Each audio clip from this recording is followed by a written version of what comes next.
यूं तो सफर पर हर किसी का कदम होता है, मंजिलें मिलती उसे हैं जिसके हौसलों में दम होता है। देश के यशस्वी प्रधानमंत्री नरेंद्र मोदी जी के नेतृत्व में वर्ष 2014 से आज तक पिछले 7.5 वर्षों में देश में सड़क, बिजली, पानी, शिक्षा, स्वास्थ्य जैसे क्षेत्रों में अनवरत कार्य हुआ है। उत्तराखंड को भी प्रधानमंत्री श्री नरेंद्र मोदी के विजन और सृजन का निरंतर लाभ मिल रहा है। 21वीं शताब्दी का ये तीसरा दशक, ये उत्तराखंड का दशक है। मेरे शब्द लिख के रखिए। अब पानी भी पहाड़ को काम आएगा, जवानी भी पहाड़ को काम आएगी। प्रधानमंत्री श्री मोदी के मार्गदर्शन एवं नेतृत्व में मुख्यमंत्री श्री पुष्कर सिंह धामी उत्तराखंड को विकास के रास्ते पर आगे ले जा रहे हैं। इसी कड़ी में प्रधानमंत्री श्री नरेंद्र मोदी द्वारा 4 दिसंबर को उत्तराखंड में लगभग 18,000 करोड़ रुपए लागत की परियोजनाओं का उद्घाटन और शिलान्यास किया जा रहा है। प्रधानमंत्री श्री नरेंद्र मोदी द्वारा 11 महत्वपूर्ण परियोजनाओं का शिलान्यास किया जा रहा है। दिल्ली देहरादून इकोनॉमिक कॉरिडोर के अंतर्गत ईस्टर्न पेरिफेरल एक्सप्रेसवे जंक्शन से देहरादून तक 8,500 करोड़ रुपए की लागत से बनने वाले 179 किलोमीटर लंबे 6 लेन एक्सप्रेसवे का शिलान्यास किया जा रहा है। इस एक्सप्रेसवे से दिल्ली देहरादून की दूरी 25 किलोमीटर कम हो जाएगी तथा यात्रा का समय भी 6 घंटे से घटकर 2.5 घंटे हो जाएगा। इस एक्सप्रेसवे के बनने से उत्तराखंड की राष्ट्रीय राजधानी क्षेत्र से कनेक्टिविटी सुगम और तेज होगी, जिससे राज्य की विभिन्न आर्थिक एवं व्यापारिक गतिविधियों को बढ़ावा मिलेगा। साथ ही इससे रोजगार के अवसर भी बढ़ेंगे। इस एक्सप्रेसवे से उत्तराखंड टूरिज्म को नई दिशा मिलेगी। दिल्ली देहरादून एक्सप्रेसवे से हरिद्वार के बीच 51 किलोमीटर लंबाई में ग्रीन फील्ड अलाइनमेंट का शिलान्यास किया जा रहा है, जिसकी लागत 2100 करोड़ रुपए है।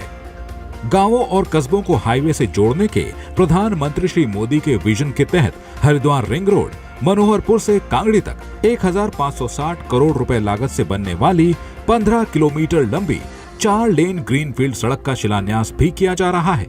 उत्तराखंड की सीमावर्ती राज्यों से कनेक्टिविटी को और मजबूती देने के लिए देहरादून से हिमाचल प्रदेश के पांवटा साहिब तक 1,695 करोड़ रुपए की लागत से 50 किलोमीटर मार्ग का शिलान्यास तथा NH 119 के अंतर्गत नजीबाबाद और कोटद्वार के मध्य 108 करोड़ रुपए की लागत से 15 किलोमीटर सड़क चौड़ीकरण कार्य का शिलान्यास भी किया जा रहा है। इन सड़कों से उत्तराखंड राज्य एवं सीमावर्ती क्षेत्रों की कनेक्टिविटी में व्यापक सुधार होगा। स्थानीय उद्योगों तथा व्यापारिक गतिविधियों के साथ ही राज्य में पर्यटन उद्योग को बढ़ावा मिलेगा। जनपद हरिद्वार में 538 करोड़ रुपए की लागत से मेडिकल कॉलेज का निर्माण किया जा रहा है। इस मेडिकल कॉलेज के निर्माण से उत्तराखंड के देहरादून, हरिद्वार, गढ़वाल परिक्षेत्र के साथ साथ उत्तर प्रदेश के सीमावर्ती जनपदों के नागरिकों को भी उच्च गुणवत्ता युक्त स्वास्थ्य सुविधाओं का लाभ मिलेगा। देहरादून में जनता की सुविधाओं के लिए जलापूर्ति, सड़क एवं जल निकासी प्रणाली के सुधार के लिए 724 करोड़ रुपए की योजना पर काम किया जा रहा है। इस परियोजना से लगभग 2.5 लाख की आबादी को लाभ होगा।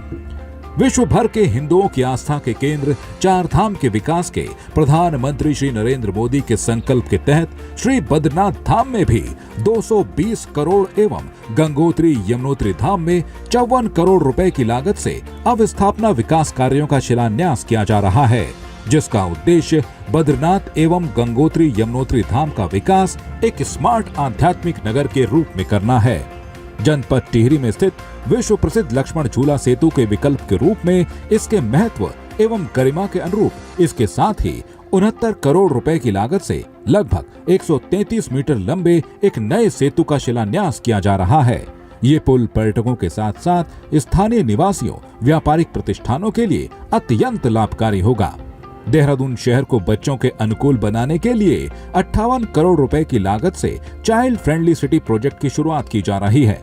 इस प्रोजेक्ट के अंतर्गत चिन्हित 6 मुख्य मार्गों पर स्थित 34 स्कूलों के बच्चों को सुरक्षित आवागमन का लाभ मिलेगा। प्रधानमंत्री श्री नरेंद्र मोदी द्वारा 7 महत्वपूर्ण परियोजनाओं एवं कार्यों का लोकार्पण किया जा रहा है। यमुना नदी पर 1,777 करोड़ रुपए की लागत से निर्मित 120 मेगावाट क्षमता की 82 जल विद्युत परियोजना का लोकार्पण किया जा रहा है। इस परियोजना से प्रतिवर्ष लगभग 350 मिलियन यूनिट बिजली का उत्पादन होगा, जो उत्तरी ग्रिड को सप्लाई की जाएगी। इस परियोजना से उत्तराखंड राज्य में बिजली आपूर्ति और सुदृढ़ होगी। इस परियोजना से स्थानीय स्तर पर बड़ी संख्या में रोजगार के अवसर भी सृजित होंगे। चार धाम ऑल वेदर रोड परियोजना के अंतर्गत NH58 पर विभिन्न स्थानों पर मार्ग के चौड़ीकरण एवं भूस्खलन प्रभावित क्षेत्रों का उपचार कार्य पूर्ण कर लिया गया है। इन सभी कार्यों की लागत लगभग 689 करोड़ है, जिनका प्रधानमंत्री श्री नरेंद्र मोदी द्वारा लोकार्पण किया जा रहा है। इन कार्यों से चार धाम यात्रा और अधिक सुगम एवं सुरक्षित हुई है तथा स्थानीय निवासियों को अत्यंत लाभ पहुंचा है। उत्तराखंड राज्य सहित हिमालय की संस्कृति, कला एवं रंगमंच की समृद्ध धरोहर के संरक्षण एवं संवर्धन को प्रोत्साहन देने के लिए 67 करोड़ रुपए की लागत से देहरादून में निर्मित हिमालयन संस्कृति केंद्र का लोकार्पण किया जा रहा है। देहरादून में स्थित सगंध पौधा केंद्र में 40 करोड़ रुपए की लागत से 6 नई अत्याधुनिक प्रयोगशालाएं राष्ट्र को समर्पित की जा रही हैं। इन प्रयोगशालाओं के बनने से सगंध पौध से संबंधित स्थानीय कृषि अनुसंधान को बढ़ावा मिलेगा तथा किसानों की आय में वृद्धि के सरकार के संकल्प को और मजबूती मिलेगी। केंद्र और राज्य की डबल इंजन की सरकार उत्तराखंड पकड़ रहा विकास की रफ्तार।